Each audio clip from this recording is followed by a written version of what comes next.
দোস্ত এবারে কি কোরবানি দিতেছ? কইতে তো পারি না, আল্লাহ ভাগ্যে কি রাখছে। গরু না ছাগল একটা তো দিবা। তা দিব, কিন্তু গরু দিব না ছাগল দিব সেটা কইতে পারতেছি না। কেন? গরু খাওয়া মানা নাকি? হার্টের সমস্যা আছে? কি যে কও না, আমি কি খাওয়ানোর চিন্তা করে কোরবানি দেই? না কইলাম তুমি গরু না ছাগল কইতে পারতেছ না, সেই জন্য কইলাম আর কি।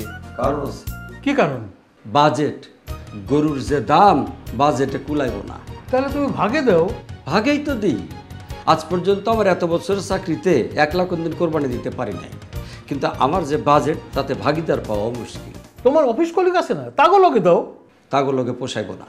তোমার পাশের রুমে যে বসে করিম সাহেব, তার সাথে দাও। সম্ভব না। কেন সম্ভব না কেন? ওইটাও বাজেট সমস্যা, হ্যার লগেও পোষাইব না। তোমরা দুজনে তো একই পোস্টে একই বেতনে চাকরি করো, তার কুলাইলে তোমার কুলাইব না কেন? কইলাম না বাজেট হইব না। হ্যার বাজেট 1 লাখ টাকা। তোমার কত? 15,000 টাকা। এই টাকা একটা ভালো ছাগলও পাওয়া যাবে না। এটা আমি বুঝলাম না, তোমরা একই চাকরি করো একই বেতনে, সে 1 লাখ টাকায় পারবো, তুমি পারবে না কেন? কারণ হ্যার কামাইতে ভেজাল আছে, আমারটাই নাই।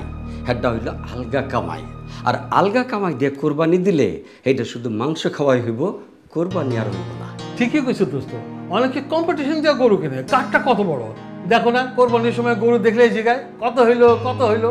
এটা একটা বাজে অভ্যাস। আসলে যার যা সামর্থ্য তাই দিয়াই হালাল পয়সায় কোরবানি দেওয়া উচিত।